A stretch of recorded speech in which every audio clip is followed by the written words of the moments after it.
اللہ قاضی رضوان اللہ تعالیٰ علیہ فرماتے تھے کہ امام حسین علیہ السلام کی جو عزاداری ہے یا اس پہ گریہ ہے، اس کو اپنی زندگی میں ہمیشہ رکھنا، اور ہفتے میں ایک دن ضرور ہونی چاہیے کہ آپ مصیبت سید الشہداء پر گریہ کریں۔ وہ کہتے ہیں اگر تم چاہتے ہو تمہاری زندگی میں گشائش ہو، زندگی میں مشکلات ہٹیں، تو اپنے ہفتے میں چاہے تم 2 لوگ ہی کیوں نہ ہو، 3 لوگ ہی کیوں نہ ہو، شہید الشہداء پر گریہ کیا کرو۔ اب ظاہر ہے ہم کوشش کریں، بہرحال اپنے طریقے سے ہوتا ہے کہ ہم بہرحال شب جمعہ، ایسے بھی شب جمعہ جو ہے وہ زیارت امام حسین علیہ السلام کا دن ہے، کہ روایات کہتی ہیں کہ تمام روحیں، تمام ارواح انبیاء کی، ائمہ علیہ السلام کی، شہداء کی، سب جو ہے وہ کربلا پہنچی ہوئی ہوتی ہے۔ تو مومن کی بھی روح، مومن کا بھی دل جو ہے وہ اسے کربلا پہنچنا ہوتا ہے، اسی لیے ہم زیارت بھی پڑھتے ہیں، اور جو بھی ہے کہ آپ زیارت پڑھیں۔ اور روایت ہے کہ شخص جو ہے وہ امام جعفر صادق علیہ السلام،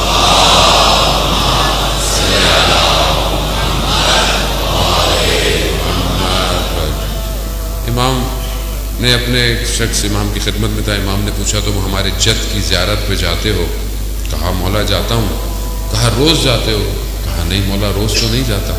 کہا ہفتے میں 1 دن جاتے ہو؟ کہا نہیں ہفتے میں 1 دن۔ کہا مہینے میں 1 دن؟ کہا نہیں۔ کہا مولا سال میں توفیق ہوتی ہے تو جاتا ہوں۔ تو کہا روز کیوں نہیں جاتے؟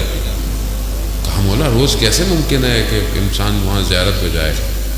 کہا کھلے آسمان کے نیچے کربلا کی طرف رخ کر کر 3 دفعہ کہا کرو السلام علیکہ یا ابا عبداللہ، السلام علیکہ یا ابا عبداللہ، السلام علیکہ یا ابا عبداللہ، تمہاری زیارت ہو جائے گی۔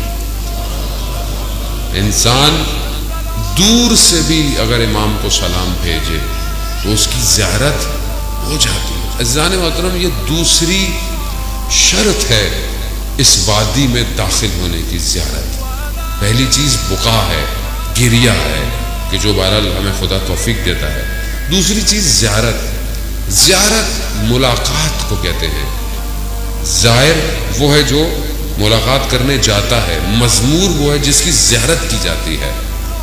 اب اگر زیارت پہ جائے آدمی اور ملاقات کیے بغیر واپس آ جائے تو کیسی زیارت؟